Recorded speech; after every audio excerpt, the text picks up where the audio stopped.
Hello, my name's Logan Wilson.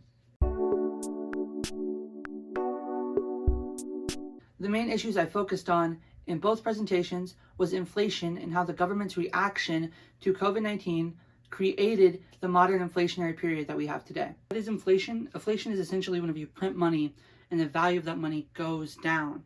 There's two types of inflation.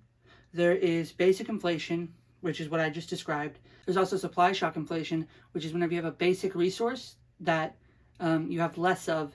So because you have less of it and the demand is still the same, the price goes back up. While doing my research, it actually helped me realize just how incompetent and reactionary the government has become and can become whenever it makes major decisions such as COVID-19. When you have around 500 people all doing their best to get voted back in every few years, it incentivizes them to pretend to periodically care about issues and passing laws without actually having a deep understanding of the things that they regulate. Then they all avoid blame whenever their decisions eventually backfire and cause more harm than their righteous intervention. In Project 2, I essentially argued that the inflation in our modern period could be traced back to the government's decision to shut down the economy. Now, what happens whenever you shut down an economy is that it lowers the efficiency of that economy because you're taking jobs from one sector and moving them to another. In this case, it was from in-person jobs to remote work. And whenever you take that shift, it actually creates lower efficiency because businesses have to take time and resources to change their operation models. Now, while that change was happening, the government decided to print money to support the economy in the form of stimulus checks.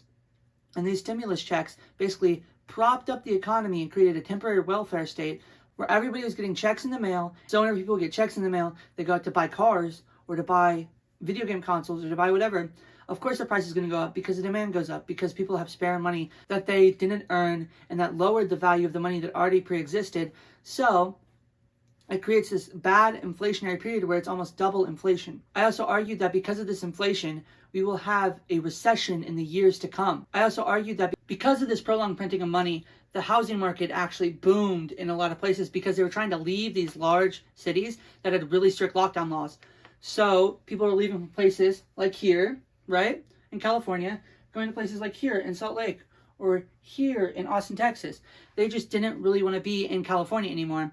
And the same thing happened with up here in New York and, over here in Portland. There was a huge exodus from these large cities to smaller, what I like to call medium-sized cities. And these medium-sized cities, like Salt Lake City, like Austin, these spots became massive areas of high housing market prices. And these prices on their houses were not their actual real market value. These houses were perceived value, so they were actually more than what they would be worth if there wasn't such a big inflationary period and an exodus. And this caused a bubble to form in these housing markets where you see these houses having massive prices. Eventually, this bubble started to burst. And when this bubble started to burst, you saw a lot of people stop going to these cities because they thought if they bought a house inside that city, that house would be virtually worthless in a year or two. The easiest part of writing Project 2 was defining my positions. Now, I've talked about this topic for going on 2 years, so I was well versed in every facet of this topic. Almost every month, my economic predictions, essentially a doomsday prophecy, have come true. Look at recently, we've had the run on the banks, economic firms failing, the crash of cryptocurrency. These are all bad signs. The target audience for my argument is ironically the American government, and in turn, the American people themselves. Unfortunately, the average American citizen is affected by this inflation the most. I expect that 5 years from now, America will be in the swings of a recession, if not a depression. However, I think that in 20 years, America will see its biggest economic boom since the 1960s. The only question left in my mind is how to make a system in which such events could not happen again.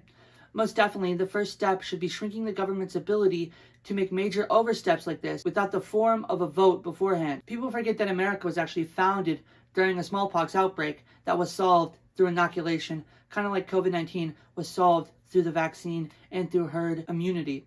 And now that we are at the end of COVID, we have to ask ourselves, what can we do to not let this happen again in the future?